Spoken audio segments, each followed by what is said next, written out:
Hey, my name is Rael, and this is episode 2 of Preparing for Basic Training.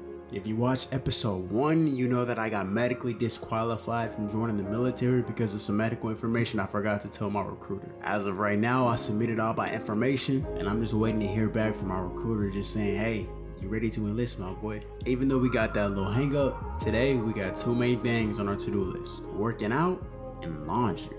Before, I also talked about wanting to be at the top of my class in PT. This means that I gotta aim for that maximum score on the PT test. In order to get that max score, I need to do 1.5 miles in 9 minutes and 12 seconds. Do 67 push-ups in 1 minute and at least 58 sit-ups in a minute or a 3-minute and 35-second plank. So today is the first time I'm actually testing how fast I can run, and I know that I'm about to hurt. In the past couple of weeks, I got back into jogging, and right off the bat, I picked up that I'm not in as good a shape as I used to be. One thing running does teach me though is that you can fight that inner voice that tells you to stop whenever things get painful. Sometimes the pain may be in my legs, abs, or lungs, but there's certain situations where I hear that voice and I'm not even exercising at all. Ever since I was a kid, I wanted to have my own YouTube channel. When I was younger, my dad told me I shouldn't do it because it's just too much competition. I remember him laughing about it to our neighbors the first time I told him that that's what I wanted to do. Hearing Pops tell me that I couldn't make it put another voice in my head that I wouldn't hear until 6 years later when I'm ready to chase my dreams. Whenever views on a video don't go my way, it makes me think that my dad was right. Thinking about not getting what I've always wanted hurts. For a while, it made me turn away from posting and grinding my content. But once I started running, I learned pretty quickly that just because things don't feel good doesn't mean that I can't keep pushing and get to where I need to be without stopping. I may have to take things one tree, one light pole, or one video at a time. But if I just keep going, I'll make it all the way there and say to myself, and to think I almost gave up halfway. So now that we're back home, let's look and see how I did. I ended up running the 1.5 miles in 12 minutes and 7 seconds. My mile split was 7.5 minutes. And I've never really tracked how fast I could run a mile before, so that's the fastest one I have on record. I started off by finding the right pace and focused on my form and breathing. Towards the end though, my legs, lungs, and abs felt like someone set a blowtorch to them.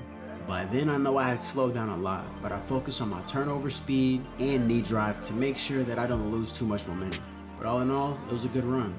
Let's go hit up this laundry. Now, it may seem like I'm just doing my chores on camera, and while that's completely true, I'm actually killing 3 birds with 1 stone. Number 1, there's a specific way you have to fold clothes in the military, so I'm practicing that. 2, I am backed up on laundry that I didn't do 2 days ago. And 3, I can make this content right here for you guys. On every single one of these preparing for basic training videos, I'm gonna have a section where you get to practice being a true genius. The smartest human beings learn from experiences that they haven't had firsthand, which means they gain their wisdom just by hearing or witnessing things that have happened to other people. Right now you're seeing me put the pieces of my life together and for the first time prepare for a situation beforehand.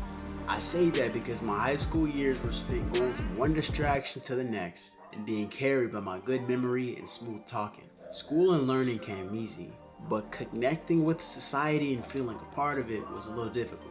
Yeah, I was cool with a lot of people, but barely any of those situations passed surface level. Back then I thought it was because I was weird or ugly, but the truth is a lot harder for me to swallow. I chose to be a loner because I didn't want people to see my life for what it actually is. I didn't play sports, wasn't really good at anything, and I definitely wasn't hanging out with the girls I wanted. In my mind, I was losing at life. So instead of looking inward at my flaws and deciding to grow, I chose to escape. I found other worlds hidden inside TV shows and video games, and I even hung out and partied with other degenerates in order to make the memories of yesterday so fun that I forget about the average life that I was actually living. I'm not a life coach, and I'm definitely not in the military yet, but I am on a journey to be something more. Instead of lying and inflating who I actually am, I was able to be totally honest and write these words even though I'm being put on Front Street. Yeah, it feels shitty to be judged, but being authentic is the only way I can build this series into what I know it can be. So while I'm sitting at home waiting for my recruiter to let me know, hey, it's time to take them next steps to become an airman, this camera is going to be on and I'm going to be building something that I can be proud of. Something I can actually be great at. Something I'll be happy to tell the new friends I meet at basic training about. I'll see you guys in episode 3.